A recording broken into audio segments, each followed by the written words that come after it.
Hello students, आइए नमक पाठ को पढ़ने और समझने के बाद अब इसके प्रश्न उत्तर समझते हैं। पहला प्रश्न आता है, सफिया के भाई ने नमक की पुड़िया ले जाने से मना क्यों कर दिया? सफिया जब लाहौर से भारत वापस आ रही थी तो उस समय अपनी माँ की छवि दिखने वाली महिला सिख बीवी के द्वारा लाने के लिए कही गई एक शेर लाहौरी नमक की पुड़िया को ले जाने के बारे में जब वह अपने भाई से बात करती है तो उसके भाई यह कहते हैं, जो कि एक पुलिस ऑफिसर हैं, कि आप नमक ले जाकर क्या करेंगी? आप लोगों के हिस्से में तो पहले ही बहुत नमक आया है।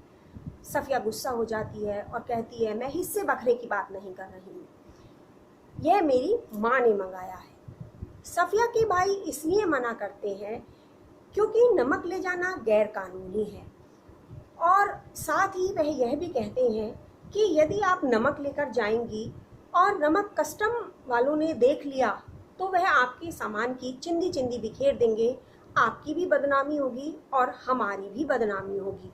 इसलिए नमक ले जाना उचित नहीं है, आप नमक मत लेकर जाइए। अगला प्रश्न आता है, नमक की पुड़िया ले जाने के संबंध में सफिया के मन में क्या द्वंद्व था? द्वंद्व कहते हैं युद्ध, दो लोगों के बीच जो युद्ध होता है, ऐसे ही मन में जब दो विचारों के बीच युद्ध चल रहा होता है तो उसे द्वंद्व कहते हैं। तो सफिया के मन में नमक की पुड़िया को ले जाने को लेकर एक द्वंद्व चल रहा था। एक विचार आ रहा था कि नमक की पुड़िया वह छिपा कर ले जाए, दूसरा विचार आ रहा था कि नमक की पुड़िया वह दिखा कर ले जाए। अब दोनों ही जो विचार थे वो अपने अपनी पुष्टि कर रहे थे तर्कों के माध्यम से। सफिया यह निर्णय नहीं ले पा रही थी कि आखिर वह नमक की पुड़िया को दिखा कर ले जाए या छिपा कर ले जाए। एक और मन कह रहा था कि यह तो एक सौगात है और मात्र एक सेर नमक, कोई ब्लैक मार्केटिंग या स्मगलिंग तो है नहीं, तो उसे दिखाकर भी ले जाया जा सकता है। दूसरी ओर उसका मन ये भी कह रहा था कि नमक ले जाना जब गैर कानूनी है तो हो सकता है कस्टम वाले उसे ना ले जाने दें, पकड़ लें और बेकार की बदनामी हो, इसलिए वह नमक कैसे लेकर जाए। और यही द्वंद्व सफिया के मन में चल रहा था। अगला प्रश्न है, जब सफिया अमृतसर पुल पर चढ़ रही थी तो कस्टम ऑफिसर निचली सीढ़ी के पास सिर झुकाए चुपचाप क्यों खड़े थे? जब सफिया कस्टम अधिकारी को ये बता देती है कि उसके पास एक बादामी रंग की पुड़िया में एक सेर नमक है, लाहौरी नमक, और वह एक सौगात है, तो कस्टम अधिकारी वह पुड़िया अपने हाथ से उसके हैंडबैग में रख देते हैं, जिसमें उसका पासपोर्ट, पैसे और अन्य आवश्यक सामान था, और उसे साथ ले जाकर उसे कस्टम पार कराते हैं। सफिया अमृतसर के पुल पर चढ़ रही थी और कस्टम अधिकारी नीचे खड़े हुए थे और वो उसे लगातार देख रहे थे। देखने का कारण यह था कि वह आज भी अपने वतन ढाका की यादों से बाहर नहीं निकले थे। उन्हें ढाका का नारियल पानी आज भी याद था। अपने वतन से दूर इतना लंबा समय बीत चुका था, दोबारा अपने वतन वापस नहीं जा चुके थे, लेकिन आज भी उनके मन में अपने वतन ढाका की यादें तरोताज़ा थी। और सफिया से मुलाकात और बातचीत के दौरान वह सारी यादें उनके मानस पटल पर स्पष्ट रूप से अंकित हो गई। इसलिए सफिया जब अमृतसर के पुल पर चढ़ रही थी तो कस्टम अधिकारी निचली सीढ़ी पर खड़े उसे देख रहे थे।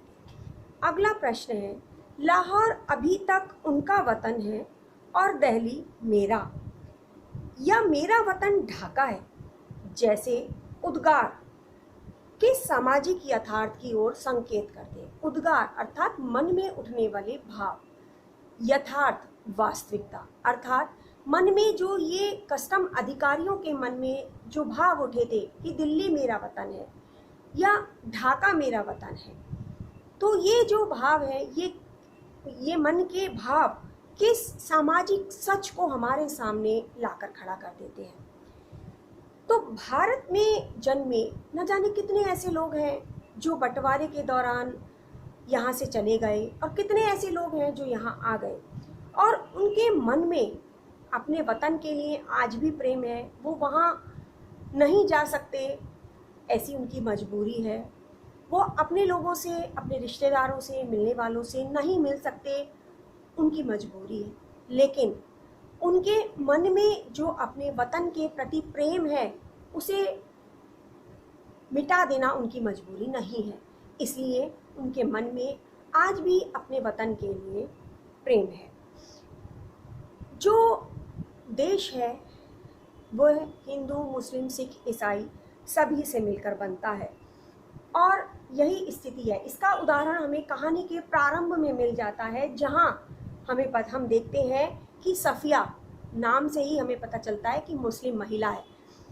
सफ़िया अपने पड़ोस के घर में एक कीर्तन में जाती है, कीर्तन जो कि हिंदू परिवार में ही होता है, और वहाँ जाने के बाद वह एक सफ़ेद मलमल का दुपट्टा ओढ़े महिला को देखती है। उसमें अपनी माँ की छवि देखती है, जो थी सिख बीबी, अर्थात पंजाबी महिला। तो हिंदू, मुस्लिम, पंजाब, सिख, इन सब का मिला जुला रूप हमें कहानी के प्रारंभ में दिखाई दे जाता है। सफ़िया ने उन्हें अपनी माँ मान लिया। उन्होंने सफ़िया से सौगात में एक सेर लाहौरी नमक लाने के लिए कहा। सफ़िया ने इस बात का वादा कर लिया कि वह नमक जरूर लाएगी, और साथ ही साथ यह भी कह देती है कि वह सैयद है, सैयद हर हाल में अपना वादा निभाते हैं और वह नमक लेकर अवश्य ही आएगी।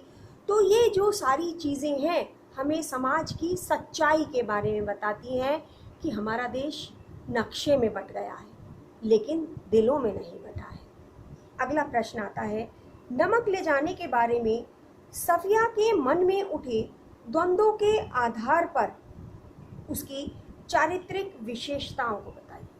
अर्थात इस कहानी के आधार पर हमने सफ़िया के अंदर जो विशेषताएं देखी हैं, जो खूबियां देखी हैं, या ये कहिए कि जो अच्छी बातें देखी हैं, उनके बारे में हमें बताना है।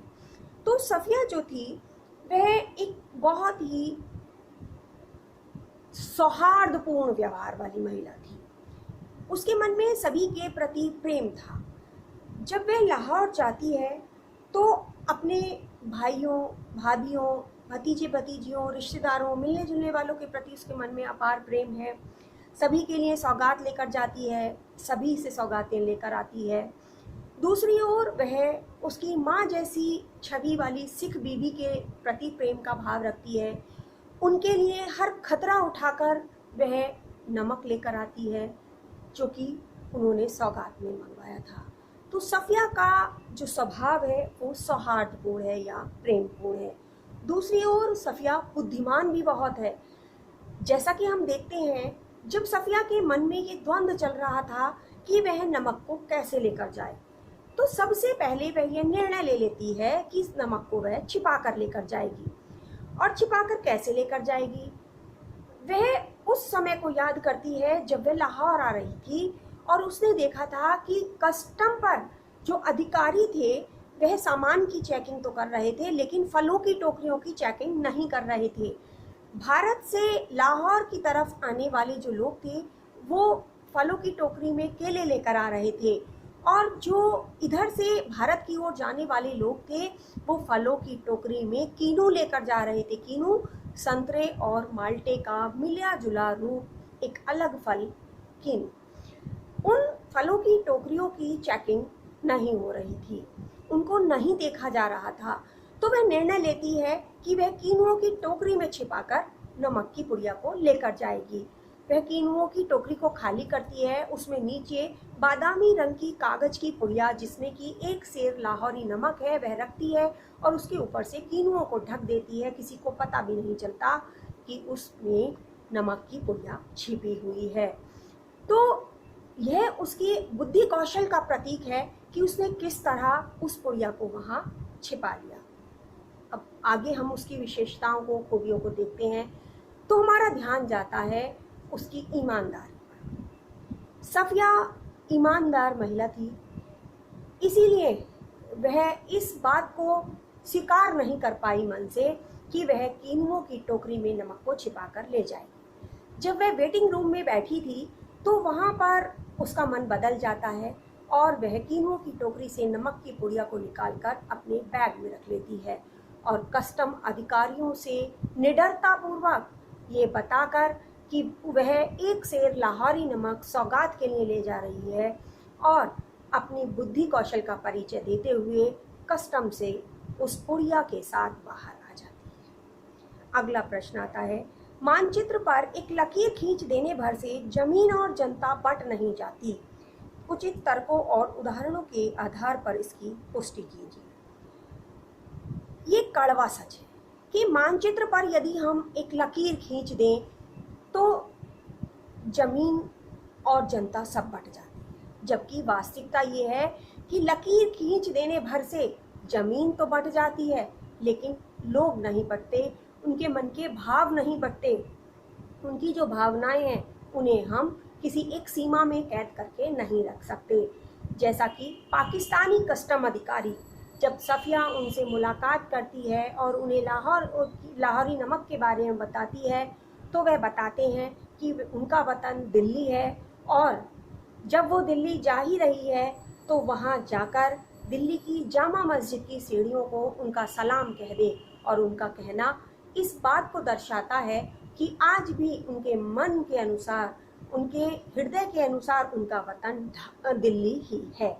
दूसरी ओर जब सफिया उस कस्टम को पार करके यहाँ आती है और यहाँ पर भारतीय कस्टम अधिकारी सुनील दास गुप्त जी से उसकी मुलाकात होती है और वह बताते हैं कि ढाका उनका वतन है, वो ढाका के रहने वाले हैं और ढाका का नारियल पानी बहुत अच्छा होता है और आज भी वह ढाका के नारियल पानी को याद करते हैं।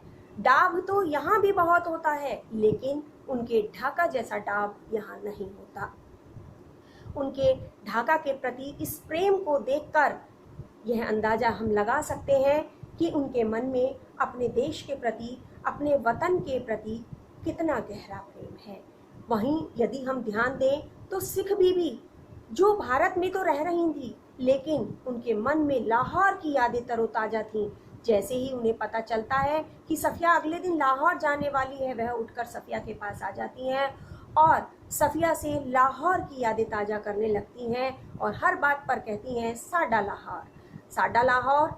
ये मात्र एक तकिया कलाम ही नहीं, मात्र एक मन का भाव ही नहीं, बल्कि यह दर्शाता है कि उनके मन में आज भी उनका वतन लाहौर ही है।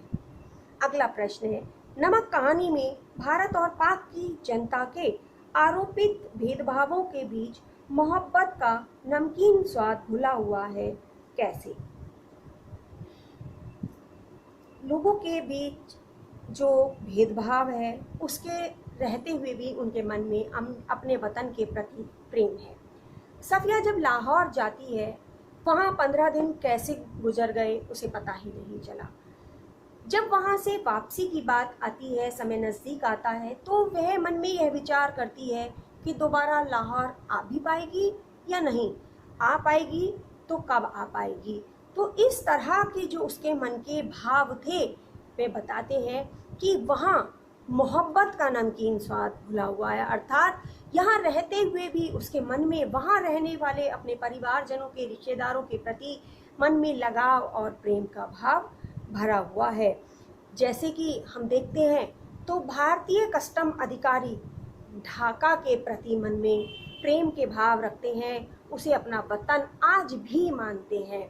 इसी तरह पाकिस्तानी कस्टम अधिकारी दिल्ली की जामा मस्जिद को सलाम कहता है और वह दिल्ली को अपना वतन मानता है। चाहकर भी भारतीय और पाकिस्तानी कस्टम अधिकारी इन देशों को अपना वतन नहीं मान पाए, अपना वतन नहीं बना पाए और यहाँ तक कि अपना वतन कह भी नहीं पाए। वह जहाँ जन्मे थे, जो वास्तव में उनका वतन था, आज भी वह उनका वतन था। यही स्थिति सिख बीबी के साथ भी थी। लाहौर उनका वतन था और लाहौर ही उनका वतन रहेगा। जबकि इस बात को वह स्पष्ट रूप से स्वीकार भी करती हैं कि यहाँ आने के बाद उन्हें सब कुछ मिल गया है, उनके कोठी बंगले बन गए हैं, वो अच्छे तरीके से यहाँ व्यवस्थित हो गई हैं। लेकिन फिर भी उनके मन में यदि कहीं कोई एक दर्द का भाव था, एक लहर थी दर्द की, तो वो यही थी कि वो अपने वतन से दूर है। अगला प्रश्न है, क्या सब कानून हुकूमत के ही होते हैं? कुछ मोहब्बत, मुरावत, आदमियत, इंसानियत के नहीं होते? यह वाक्य उस समय कहा गया है जब सफिया के भाई ने उससे नमक ले जाने के लिए मना कर दिया। तब वह कहती है कि कानून कानून करते रहते हो, क्या कुछ कानून इंसानियत के, मोहब्बत के, मुरावत के नहीं होते? इतना थोड़ा सा नमक ले जाना कोई ब्लैक मार्केटिंग या स्मगलिंग में नहीं आता। मैं कोई इसकी ब्लैक मार्केटिंग नहीं कर रही हूँ, बल्कि मैं तो इस एक सेर नमक को एक सौगात के रूप में ले जा रही हूँ जो मेरी माँ ने मंगवाया है। और मेरे हिसाब से जो कानून है वो इस मोहब्बत, मुरावत को यदि ना माने तो वो कानून किस काम का? अगला प्रश्न आता है, भावना के स्थान पर बुद्धि धीरे धीरे हावी हो रही थी, कैसे? जब सफिया के भाई ने उससे नमक ले जाने के लिए मना कर दिया तो सफिया के मन में जो भाव थे वह बहुत ही व्याकुल हो गए। वह हर हाल में नमक लेकर जाना चाहती थी, लेकिन धीरे धीरे जब उसका मन शांत हुआ तो उसके मन के जो भाव थे, उस भावना का, उन भावों का स्थान बुद्धि ने ले लिया और उसने अपनी बुद्धिमानी के दम पर अपने नमक की पुड़िया को कीनुओं की टोकरी में छिपा लिया और ऊपर से कीनू ढक दिए ताकि वो नमक किसी को दिखाई ना दे। इस तरह भावनाओं पर बुद्धि ने अपना कब्जा जमा लिया, या ये कहिए कि भावनाओं पर बुद्धि हावी हो गई। अगला प्रश्न आता है, मोहब्बत तो कस्टम से इस तरह गुजर जाती है कि कानून भी हैरान रह जाता है। पाकिस्तानी कस्टम अधिकारी सुनील दासगुप्त वह सफिया से कहता है कि मोहब्बत के सामने तो कस्टम भी नाकाम है। मोहब्बत कस्टम से होकर गुजर जाती है और किसी को पता भी नहीं चलता। और यही भाव था, यही हकीकत थी, जिसका परिणाम यह निकला कि सफिया कस्टम वालों के सामने से गुजरते हुए, कस्टम अधिकारियों को बताते हुए नमक की पुड़िया के साथ भारत में प्रवेश कर जाती है। आगे है, हमारी ज़मीन और हमारे पानी का मज़ा ही कुछ और है। भारतीय कस्टम अधिकारी सुनील दासगुप्त जब सफिया से बात कर रहे होते हैं तो बातों ही बातों में वह अपने वतन की यादों में खो जाते हैं, भाव विभोर हो जाते हैं और कहते हैं कि हमारी ज़मीन का और पानी का मज़ा ही कुछ और है। अर्थात ढाका की ज़मीन की यदि बात करें तो उसका वर्णन हम शब्दों में नहीं कर सकते, और ढाका के नारियल पानी के स्वाद का यदि जिक्र करें तो वह भी बयान नहीं किया जा सकता, क्योंकि जैसा नारियल पानी ढाका में होता है वैसा कहीं भी नहीं होता। फिर पलकों से कुछ सितारे टूटकर दूधिया आंचल में समा जाते हैं,